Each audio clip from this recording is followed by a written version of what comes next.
This part of the program is brought to you by St. Peter's Healthcare System, treating you better for life.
Welcome back, listeners. You're listening to EBC Radio. This is 1170 AM.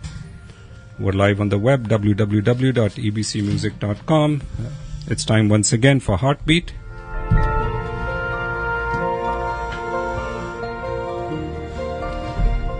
Heartbeat is an educational program about your health which airs on EBC every second and fourth Saturday of the month. I'm Dr. Dinesh Singhal. I'm an interventional cardiologist. I'm the director of the catheterization laboratory at St. Peter's University Hospital and an attending at Robert Wood and Princeton with offices in Somerset, Monroe, and East Brunswick. I'm joined by my co-host, Dr. Meena Murthy. She is the chief of endocrinology at St. Peter's University Hospital and again joins me every second and fourth Saturday of the month to bring this show to you. Good afternoon. We also thank St. Peter's for sponsoring the program. Today, we are joined in the studio by Dr. Bruno Fang. Dr. Bruno Fang is a medical oncologist with the Regional Care Cancer Associates. We've had some members of his group here in the past, and we're going to discuss some of the newer therapies which are now available for some kinds of cancers. You know, when we hear the word cancer, it is always an unnerving piece of news when we hear that.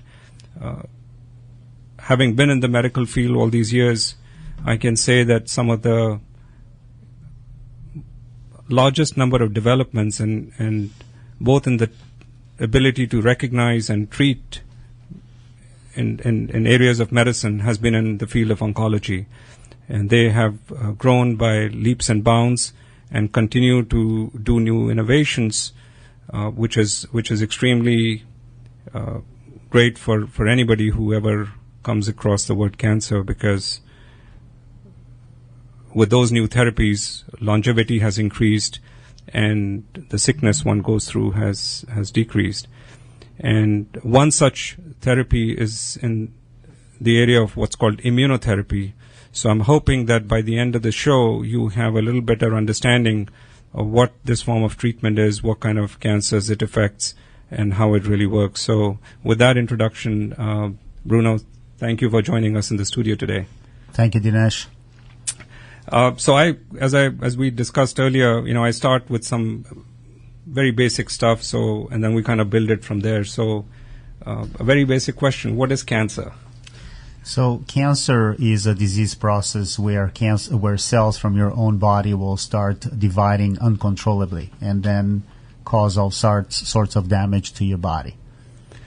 And are all cancers alike? And if not, then what kind of makes them different?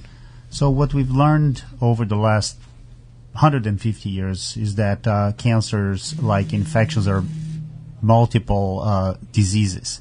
And even within a certain type of cancer, such as lung cancer, for example, you have, again, dozens of different subtypes that behave in different ways and are treated today in different ways. So, the outcomes with varying kinds of cancers is obviously different. So, give us some examples of some cancers which are much more aggressive than others, and some which, with current treatments, people do really well with.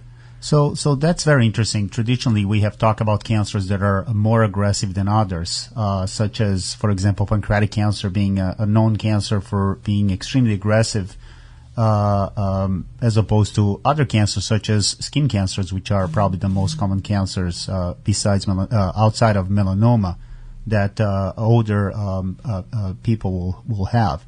But also what we are learning now, that even within a certain type of cancer, such as pancreatic cancer, you'll see many different behaviors and outcomes. Some patients will have diseases that will be slow-growing versus others that will have fast-growing disease that will spread and kill the patient, versus others that can live with the disease for many years. And that's what researchers have been studying for the last 50 years. What makes this difference? And so what, when somebody comes in with cancer, what are some of the traditional modalities of treatment which you offer them? So the foundation of cancer treatment for the last 100 years have been surgery, radiation, and chemotherapy. Surgery, and obviously you're removing what you can see. Radiation therapy, you will treat, you will attack the cancer with obviously radiation and attack and focusing on the cells that you're targeting. And chemotherapy is drugs that will impair the ability of cancer cells to divide. Over the last 2 decades, what we call targeted therapies have come into the fore, where you have treatments that will specifically attack cells that have certain abnormalities, such as abnormal proteins or abnormal ways of working. So we have pills now, many pills that will target specific proteins caused by mutations from specific cancers, and we have antibodies that will target also proteins on these cancer cells that are not existent or almost non-existent in other cells of the body. I'm just going to back up a little bit. So, all these years when we had so-called chemotherapy, the chemotherapy, when it went in, it was the goal was to attack the cancer cells. But I think one of the limitations which we all struggled with was that it was not only impacting the cancer cells, but it was also impacting some of the normal tissues, which is what probably caused some of the side effects. Is that a correct assumption? Right. Chemotherapy in general, when we talk about chemotherapy, we talk about drugs that would affect dividing cells. So a lot of the other dividing cells that are not cancer, such as cells in your gut or cells in your hair follicles, will also be affected by this kind of non-specifically directed gun or bomb that you have to attack any cells that are dividing. And part of the side effects are related to that. So one of the key features of cancer cells is the fact that they are dividing much more rapidly than the normal tissue. So I'm just reading between the lines that the drugs which you had were trying to identify cells in the body which are growing rapidly, assuming that those were cancer cells, and that's why the hair cells and were getting impacted, because they also grow more rapidly than other tissues. That's correct in general terms, yes.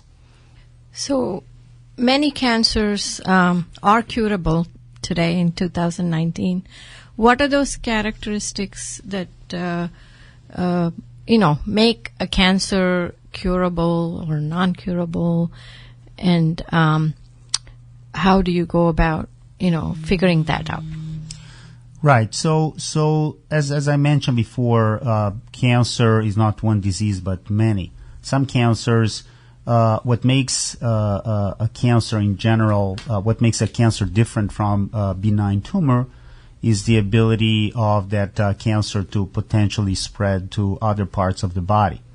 Some cancers will be cured with surgery, alone because, again, they have a low propensity to spread, or they take a long time to spread. So by removing that cancer, many patients will be cured by just surgery in many types of cancer. In terms of cancers that are cured with chemotherapy, some specific cancers are very sensitive to chemotherapy, and you will be able to eliminate the whole cancer by using usually a cocktail of different chemotherapy drugs that will achieve that. Like Dinesh pointed out before, the word cancer, just paralyzes the patient and the family as soon as they hear it. So what is your advice when, either you're looking for a cancer through diagnostic tests, or when someone just finds out about cancer, of how they should approach, their care? Again, cancer is a very diverse group of diseases, and obviously the first question is what kind of if you're diagnosed with cancer, what kind of cancer disease, and also what stage. The stage is how we as doctors we define how advanced a cancer is. Obviously, for lower stages such as a stage 1 in general, the cancer is the cancer was caught in a very early stage. For a stage 4, it's usually when a cancer is caught in more advanced stage. So this is important in terms of figuring out the treatment and also how serious the situation is. Many cancers will be very small and localized and will be relatively easy to treat. So let's just shift the gears towards the main topic which you wanted to address today, and that was this newer form of therapy which is more targeted than the broader chemotherapy which was non-specific, and that was this immunotherapy. But before we get into some more details, let's just talk about how the immune system works in the normal body. So help us understand what that process is. Sure. Or what's the role of the immune system? Of course. So we as oncologists have been extremely excited over the last 10 years about this new generation of immunotherapy treatments. We talk a lot about immunotherapy in cancer right now. However, this has been around for more than 100 years.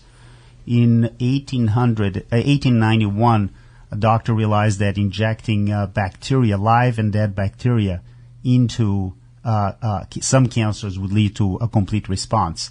That was very exciting at the time, but people couldn't figure out how that worked, and it fell to the wayside with developments in surgery, radiation, and other drugs. But over the last 50 years, many advances were made, such as, for example, we use a treatment called BCG for bladder cancer, so where we inject these, it's dead pieces of bacteria into the bladder of patients with bladder cancer, and that leads to an immune attack on the bladder cancer and leads to cure. This is a very well-established treatment today. So immunotherapy for cancer has been around for a long time. So essentially, the way that the immune system works, you have all these cells that circulate in your body, and they will search for proteins or pieces of cells that should not belong in your body. So as a body develops, the immune system is trained to recognize cells or viruses or any pieces of protein that shouldn't belong there.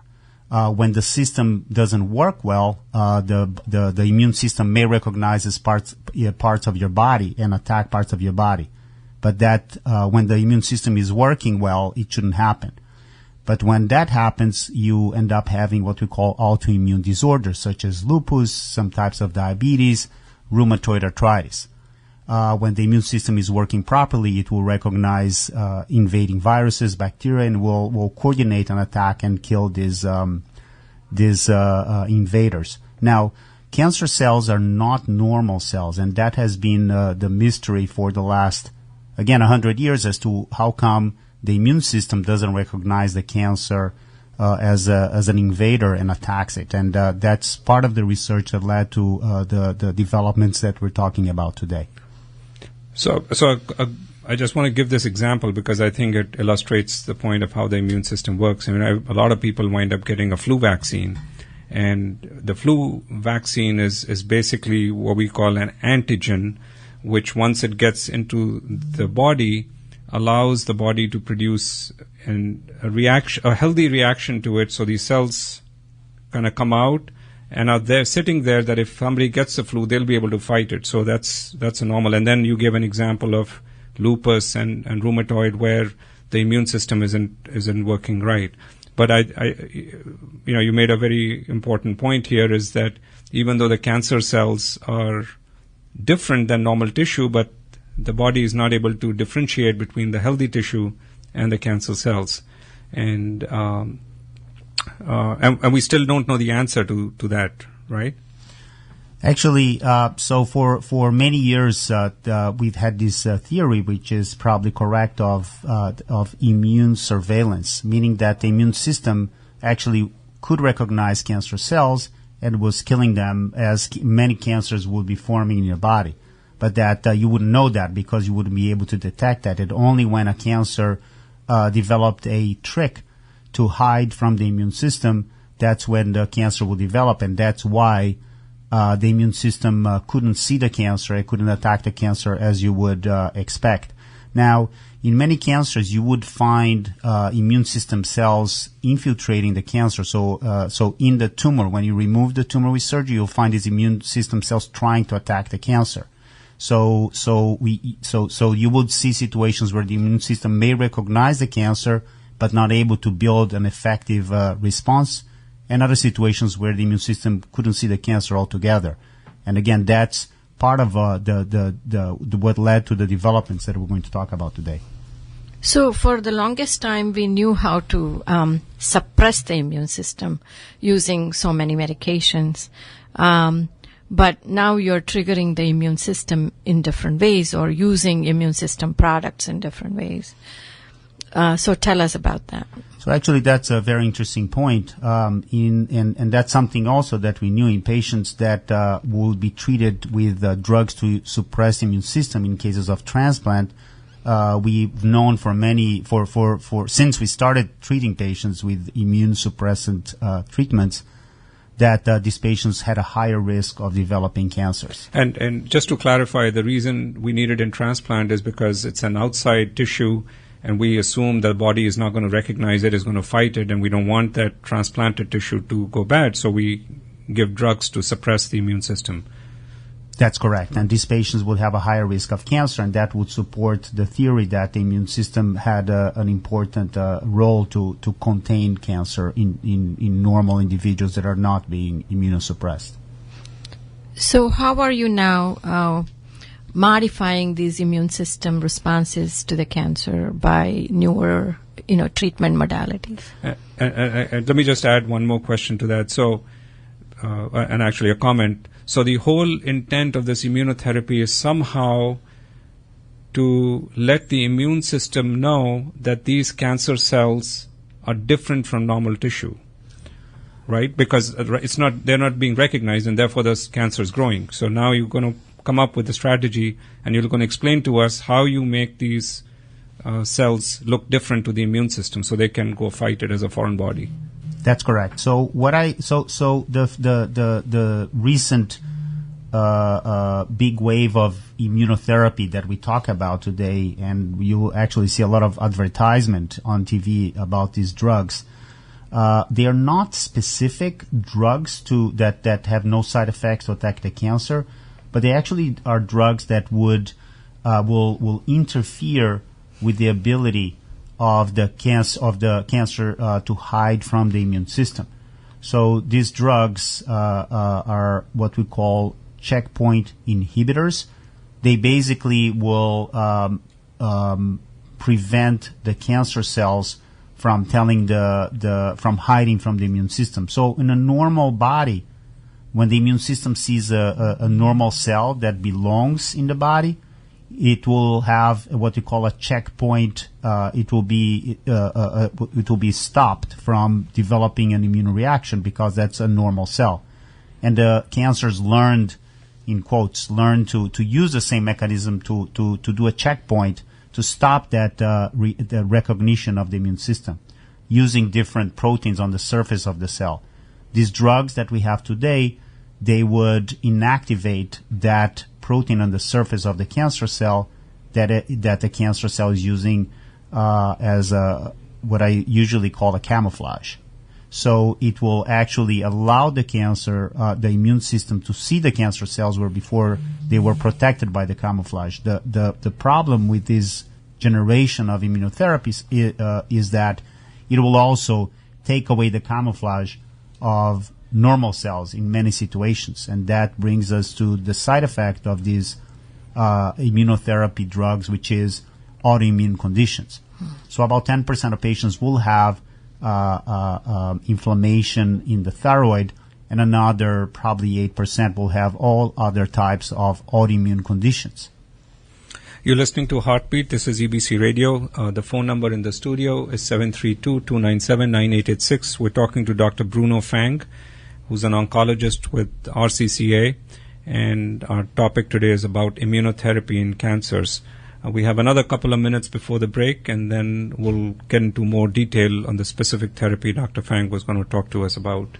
So, well-differentiated cancers, or cancers which almost look like a normal cell, are they somewhat resistant to these checkpoint inhibitors?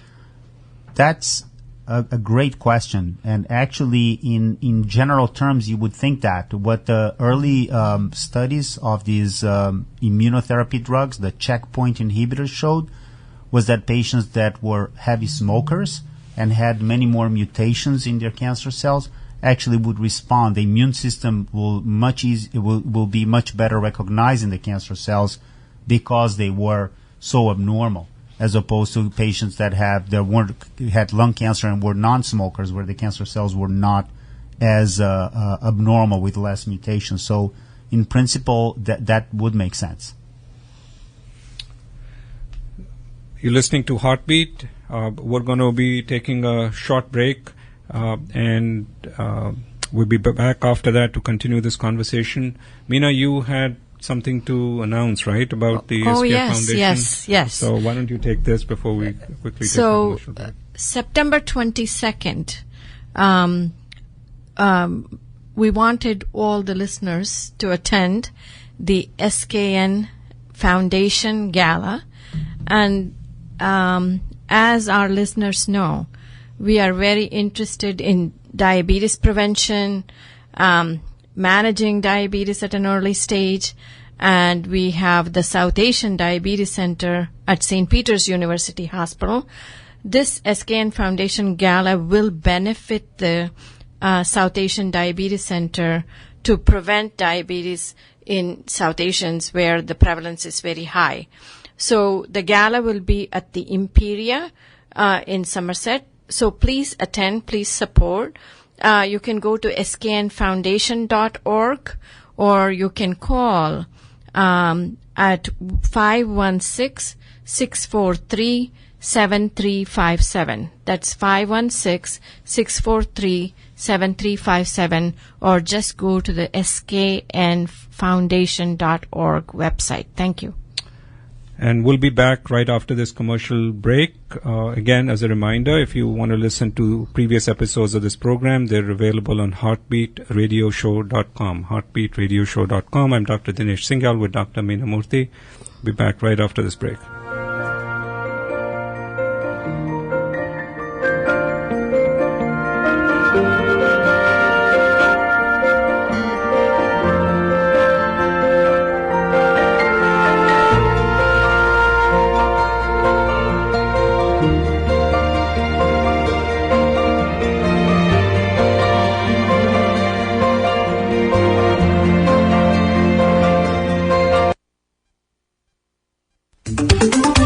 EBC Radio would like to thank St. Peter's Healthcare System, treating you better for life, for sponsoring the preceding program of Heartbeat Show.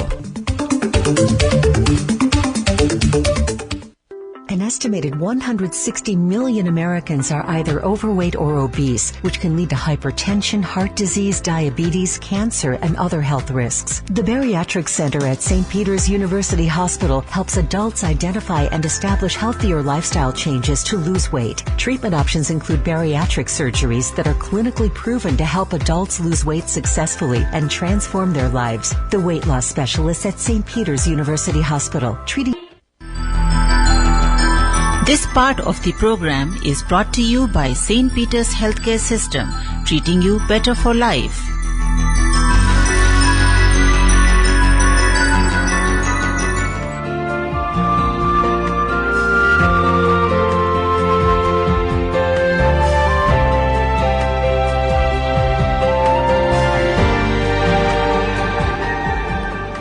You're listening to EBC Radio. This is 1170 AM.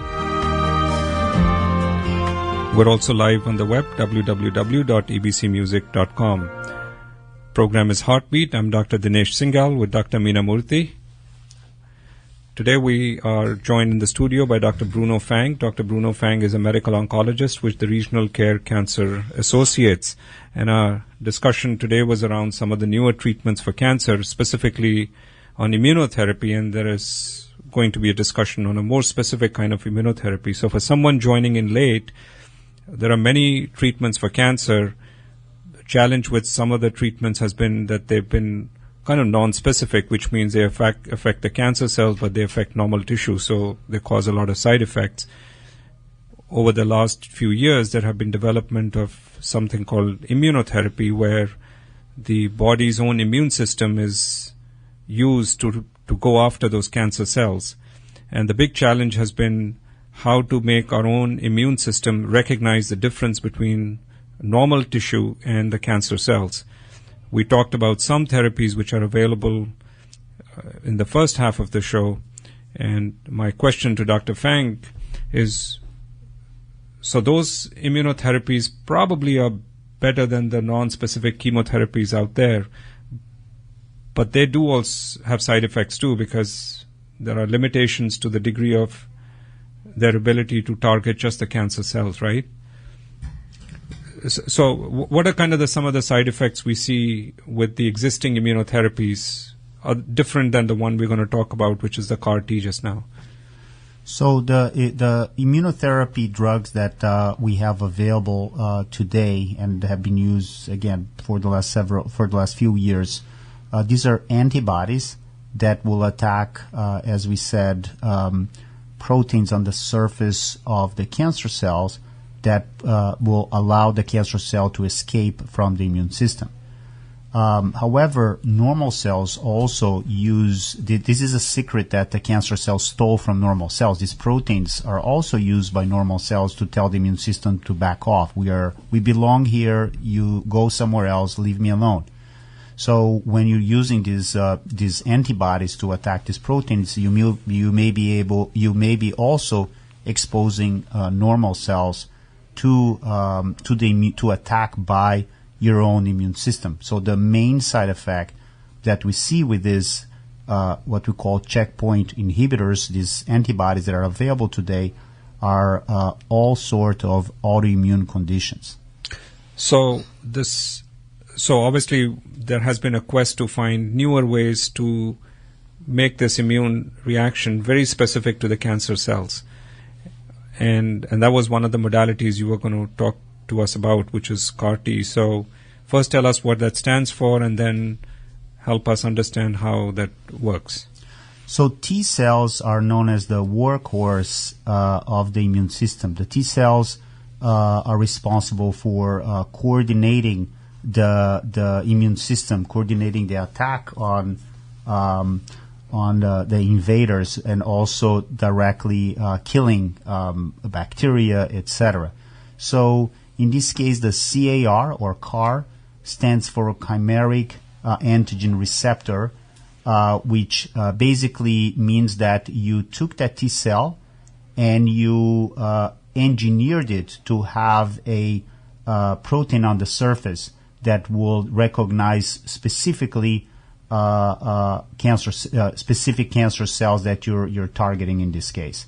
So you're basically taking the CAR T cell that we have available today. Basically, the way that it works is you take the T cells from the patient, you manipulate them in the laboratory, usually by using a virus to introduce the DNA to this T cell that will allow it to produce this protein on the surface.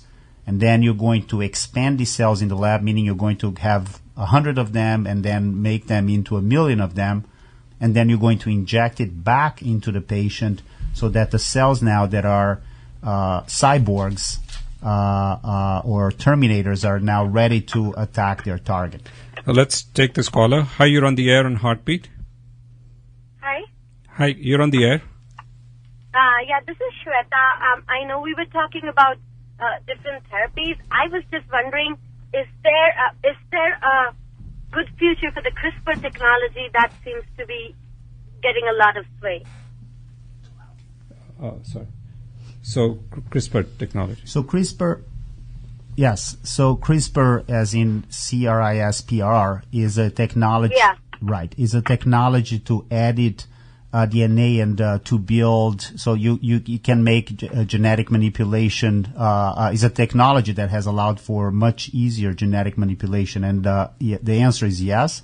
This is a technology that is already being used. It's not something available commercially, but it's been used to engineer some of the CAR T cells that are undergoing clinical trials.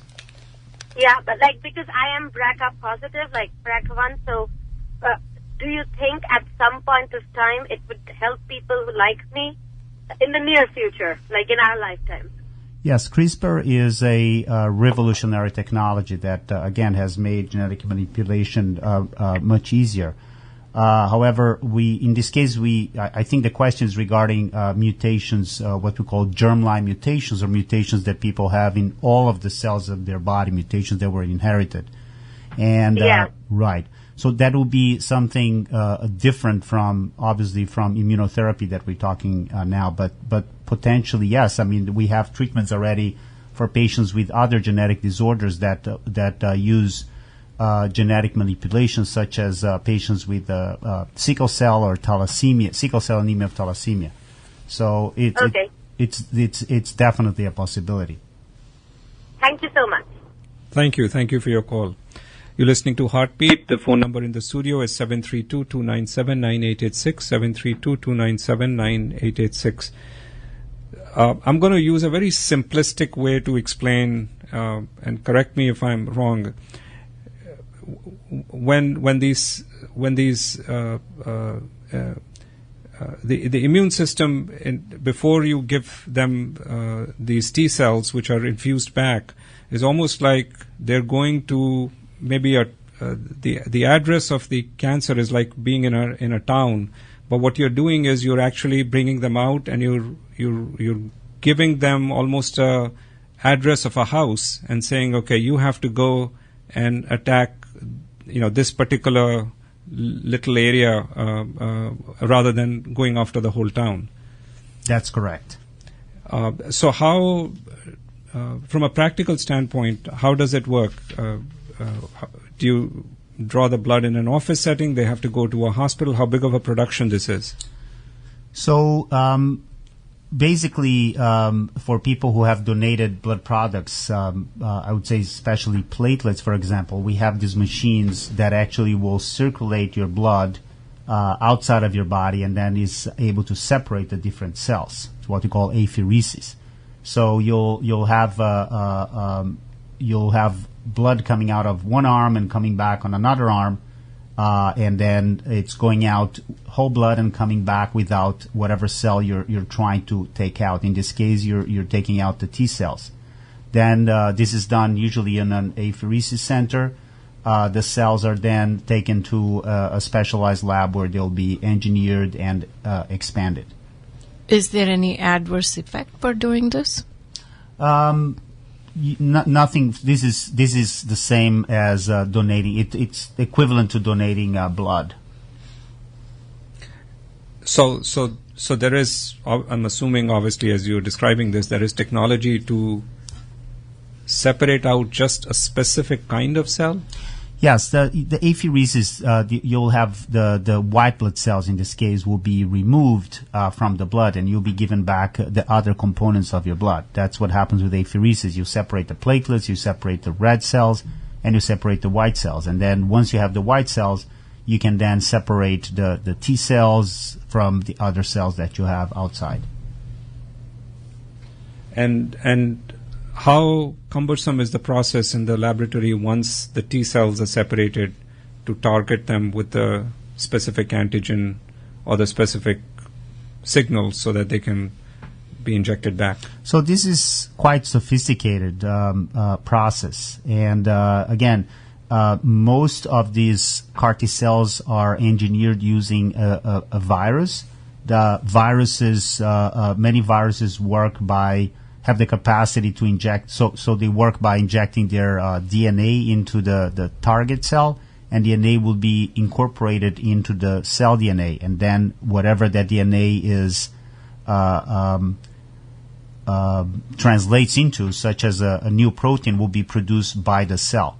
So this is sophisticated, but it's something that's done common in many labs today. And how long is that process? That's one of the challenges here, which is it could take several weeks. So if a patient obviously has cancer, you will be removing those cells. You many times need a bridge. You need to treat them with some kind of chemotherapy or something that will keep their cancer at bay while you wait for the cells to be ready. Many of these, the rate of success of producing the cells is probably more than 90%. But again, there is time involved, and there is huge cost because this is a custom-made product. It's from every time you're going to produce a CAR T cell, you have to. It's a one-time thing from one patient, and that's one of the new developments that we are very excited about, which is several companies are working on what we call an off-the-shelf CAR T cell. So it's having a normal donor T cell that they can engineer, and then they can store it. So whenever a patient needs the CAR T cell, you just go to your storage, you pick out the T cells, and you can infuse rather than having to go through many weeks of producing something new every time, which obviously has a huge cost. If you can produce something in mass as a off-the-shelf CAR T cell, that'll be much cheaper and more accessible, because cost is still a huge problem today for these treatments. So how long have you been using this, and in what kind of conditions are you using it? So the first CAR T cell products to be approved in the United States were approved in 2017. Two products, one against acute lymphoblastic leukemia, which is a very common cancer in children, and was approved. And the second product was approved for a type of lymphoma in adults. So we've had these products for the last 2 years now. These products are available commercially, but the cost has been a huge issue in this case. Also, the side effects are significant, and we'll talk about it in a few minutes about the side effects from CAR T cell treatment.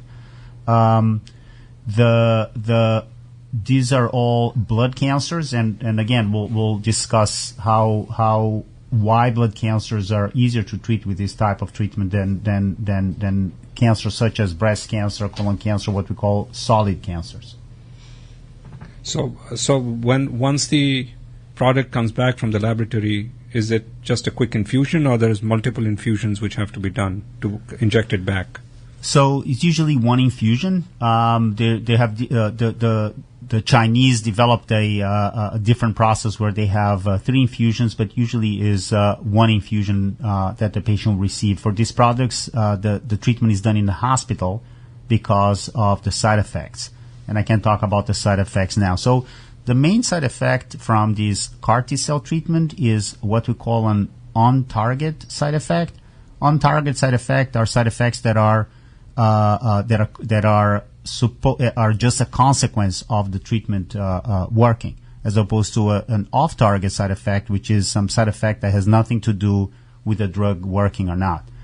And the most common side effect is what we call this cytokine release syndrome, which is basically a very severe inflammation that you'll have in the body from the immune system being hyperactive against the cancer. And the more cancer you have at the time that you receive the cells, the more severe that reaction will have, because again, there is more, the battle is much more intense. And these side effects include high fever, low blood pressure, almost like what we call sepsis, where people will be very sick when they have an infection and the body's trying to fight that infection. So how do you treat that? Do you they don't have an infection, they just look like they have an infection. So is it just supportive treatment, with fluids and intensive care? So a challenge has been so over the years of experience with these drugs, we've become much better at managing this.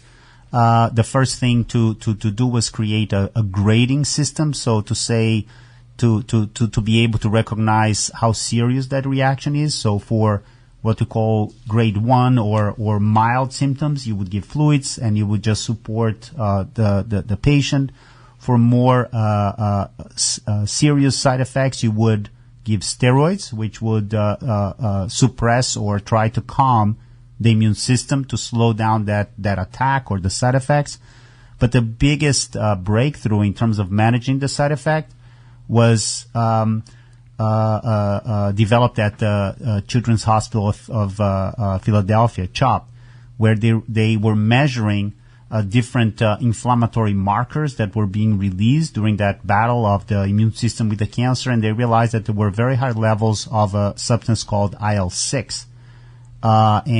It just happened to be that we do have a drug that is already off the shelves available to treat that IL-6, which is a drug that we use for rheumatoid arthritis, which is called tocilizumab or Actemra. So once they started using it, the outcomes are much better, and the side effects are much easily controlled. So when you give prednisone or other immunosuppressive drugs, that doesn't take away from the effect or the good effect that we were looking for on the cancer?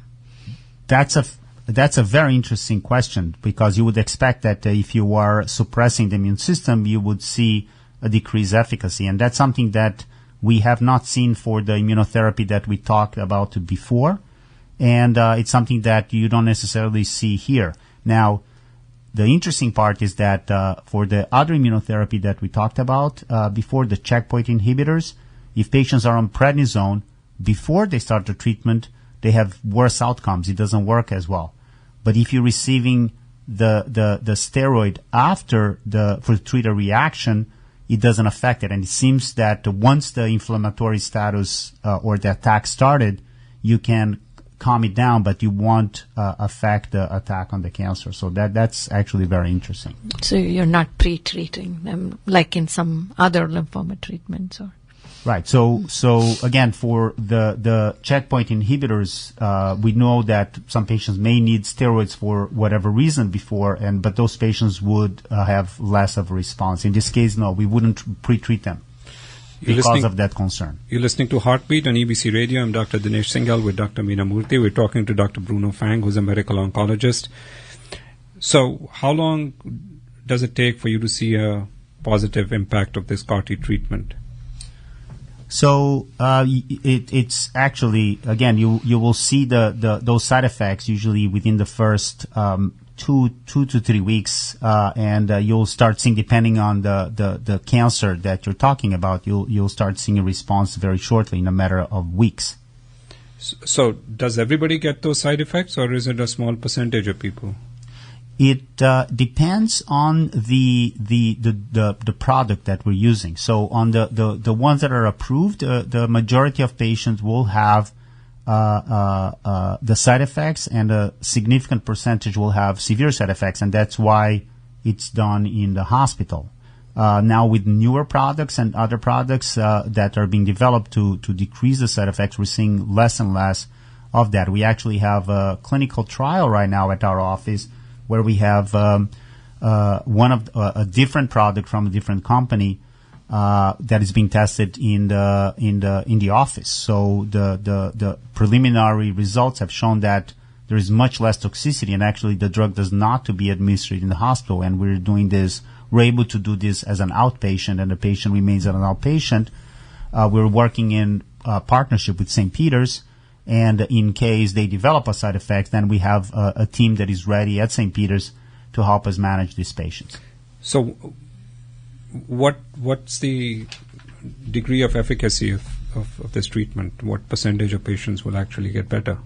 So the results for the acute lymphoblastic leukemia were very impressive. These were children that had failed chemotherapy. Their cancer had come back after. This is a very treatable and with disease with chemotherapy with high rates of cure. But if the cancer comes back after chemotherapy, the likelihood of cure is very small. And in this group of patients, the results were dramatic, with the majority of kids responding and many of them achieving essentially cure.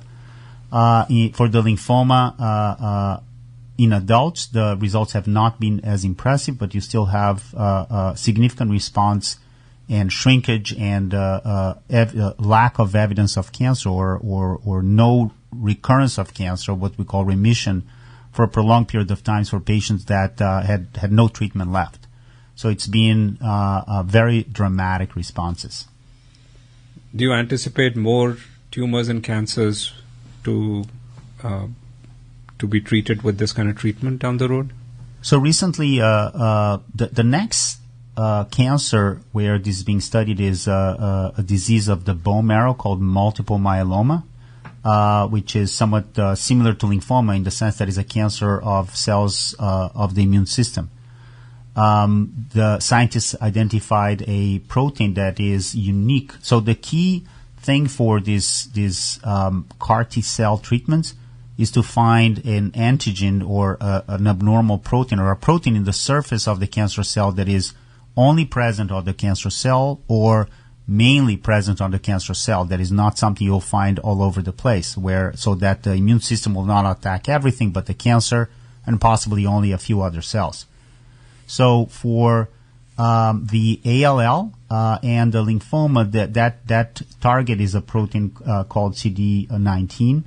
For myeloma, they identified a protein called BCMA, and recently we had a paper published on New England Journal of Medicine, the first paper on the myeloma and CAR T cell with some success, but not at the same level as what we saw in lymphoma. So that's a work in progress. Now, the challenge, the challenge for the solid cancers or cancers that are not cancers of the immune system or of the blood, such as colon cancer, pancreatic cancer, breast cancer, is that many of the abnormal proteins are not on the surface of the cell, so that these CAR T cells cannot find them. And that's another area of study where we're looking into different ways to find and attack these cells. Well, I want to thank Dr. Bruno Fang today to have taken time and join us in the studio. I think I learned a lot, and I'm sure and hoping that our listeners learned quite a bit on this new form of treatment. So if there are a couple of things we have to remember about it, what would you say to the listeners? Actually, we have like 10-second message. That's all I have. I would just say we have a lot of new things happening, and participation in clinical trials to advance the field of medicine in general is very important. So I'm Dr. Dinesh Singhal with Dr. Meena Murthy signing off. We'll be back with another edition of Heartbeat in a couple of weeks. WWTR Bridgewater. EBC Radio would like to thank St. Peter's Healthcare System, treating you better for life, for sponsoring the preceding program of Heartbeat Show.